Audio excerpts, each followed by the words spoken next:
Are young people not entitled to the sweat of their brow? No, says New York, it belongs to the stockholders. No, says Washington, it belongs to the government. And Portland says, maybe. I think Portland maybe attracts people who like to work at nonprofits, who are just looking to kind of make a difference in the world and work for a specific cause. I'm not too sure that I want to work in the nonprofit sector, and I think that there are ways to work in the private sector where you can have just as much of an impact, if not more, because money is not as much of an issue. We've really struggled with raising the amount of money we did before the recession. Nonprofits are just kind of tasked with filling in the gaps of the shortcomings from governmental programs. Those gaps are always way bigger than we anticipate, I feel like. I would like to actually see the nonprofit sector sink. I mean, I'm a pretty raging liberal, and I would like to see government take on a bigger role, because I think it can.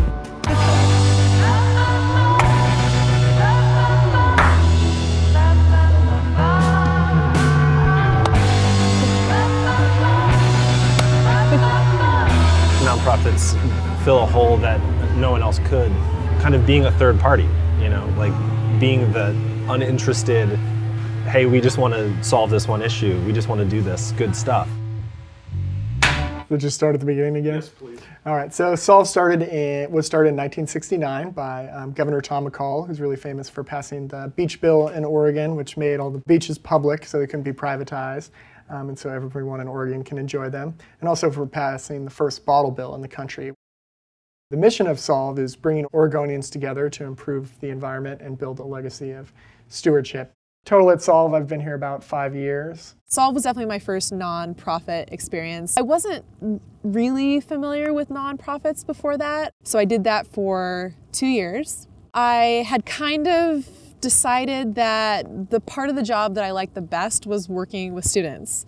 So I decided to go and get my master's of teaching and go into education. Are you coming? No, I'll see you at the brewery. Okay.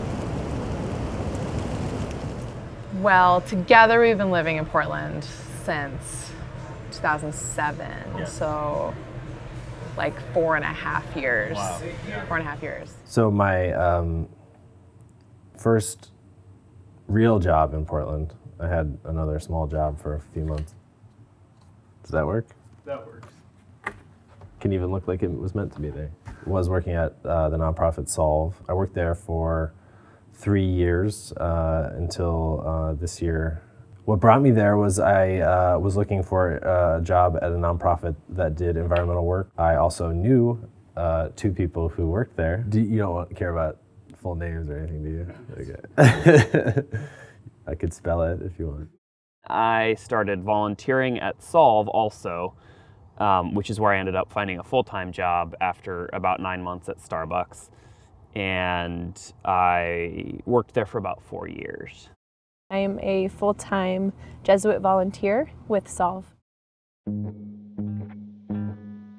I had developed quite a strong passion for sustainability. Saw the effects of nature on people and how therapeutic it was.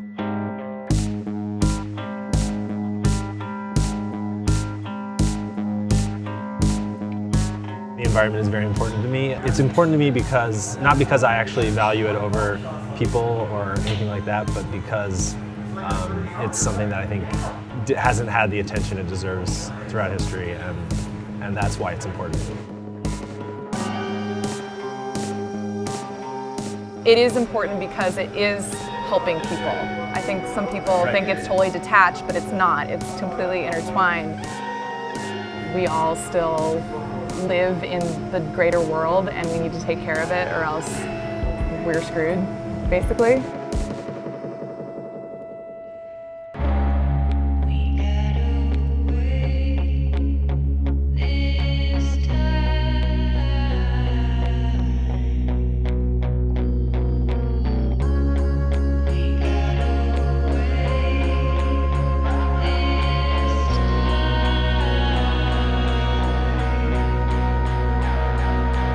Yeah, I see a lot of really great movements coming from nonprofits, and I think with so many young people in our generation caring about the environment and caring about different social issues, the nonprofits are a great outlet to really make that change. I would just hope that they continue to get the funding they need. Being able to fund projects is always difficult. You know, there's just not a lot of money out there, and especially nowadays, to get the resources to do a really, really good job on one natural area was sometimes really difficult. In the case of the nonprofit sector and Solve particularly, I think there's a little bit of turfiness over volunteers. And I think it's because there's a perceived scarcity of volunteers, like, and publicity too, for sure.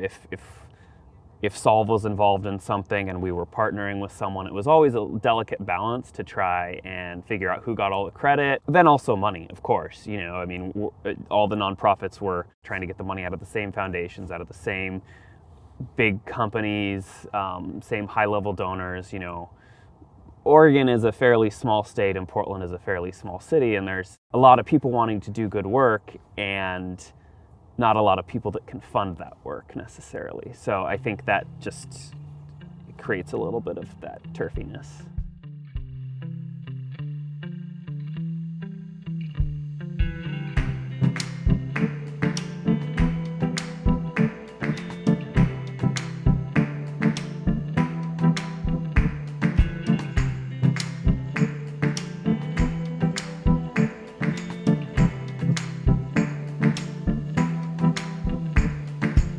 And it can be hard to work with volunteers, so yeah.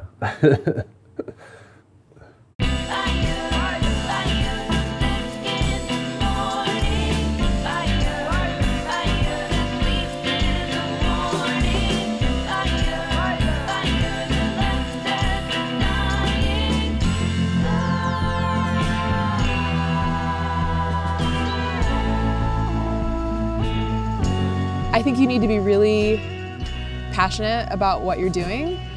Sometimes you kind of need all hands on deck.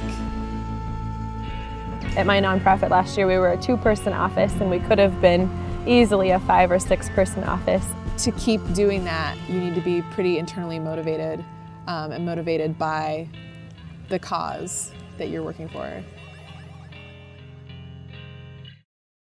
There might have been more jobs back in 2007, and now with people just not having as much money, there are just fewer jobs because nonprofits have had to cut staff. Right off the bat, when I was hired, a couple of weeks into the job, they were hiring for a new position, and something like 53 people applied for that job. And it was just incredible to see how many people are applying for this one small little job. You know, there's that saying from the show Portlandia that Portland is the place that young people go to retire.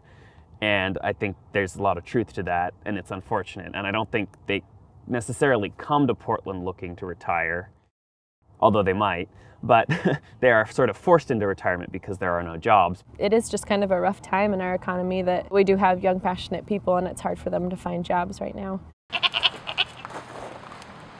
What's your feeling on the economy? I've joked a few times before that I've worked for nonprofits pretty much my whole professional life so far, and yet I don't really believe in nonprofits. Right now there are issues around, like, you know, people I know that can't make enough money in the nonprofit world to raise a family, and so if that's a choice they're going to make, then they, you know, they can't stay in this world. And so, I mean, that's definitely an issue, and I don't see a solution to that anytime soon. I think everyone knows this, that nonprofits don't pay as much as, you know, if you were to go into some lucrative business or something like that. One of the reasons why I left the nonprofit sector is because I felt like my earning potential had maxed out at $35,000 and wasn't gonna continue. Yeah, it's incredible. We have people at our nonprofit working easily 60 to 70 hours a week on really small salaries. Just got married over the summer. I don't really want to live on $35,000 for the rest of my life. It's just really obvious that people are, their heart and soul has been in this work, whether or not they get paid well or not. Yeah. okay, if we only have government, that's some form of like super socialism, communism, whatever. If we only have private sector, that's like almost just chaos. If we only have nonprofits, I think we can't get enough done, and everything would be on the super local level. Yeah. Yeah, I don't think we would have as much collaboration on a large scale. Right. I do think there's also a balance between the work that a nonprofit can do and the work that government agencies can do, and that sustainable, responsible businesses can do.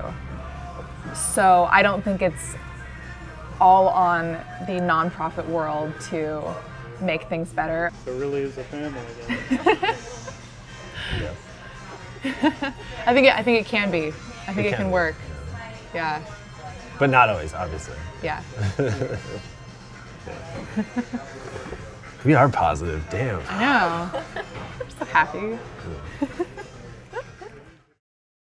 You might still feel a thing after all this. Chances are looking good.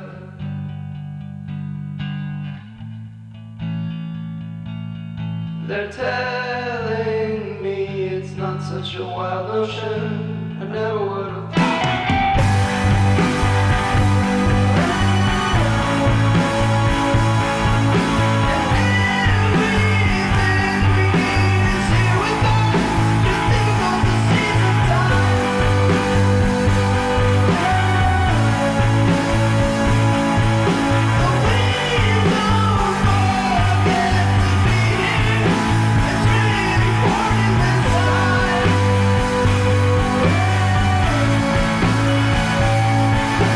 It's intimidating for sure, and not being defeated. So I'm going to do my best in keeping those kind of passions alive. Do you have a solve quote?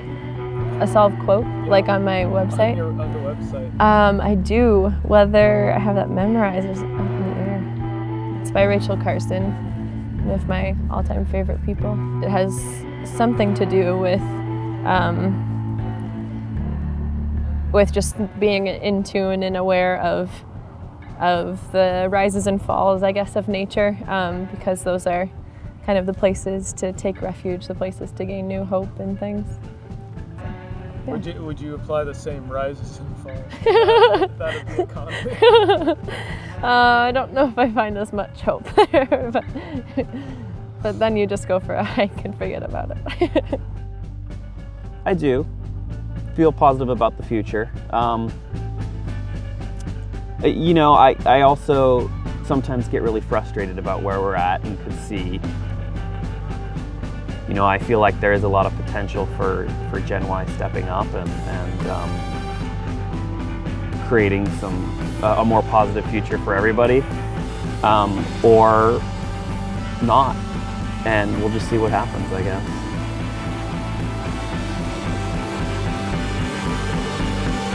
All right. Yeah.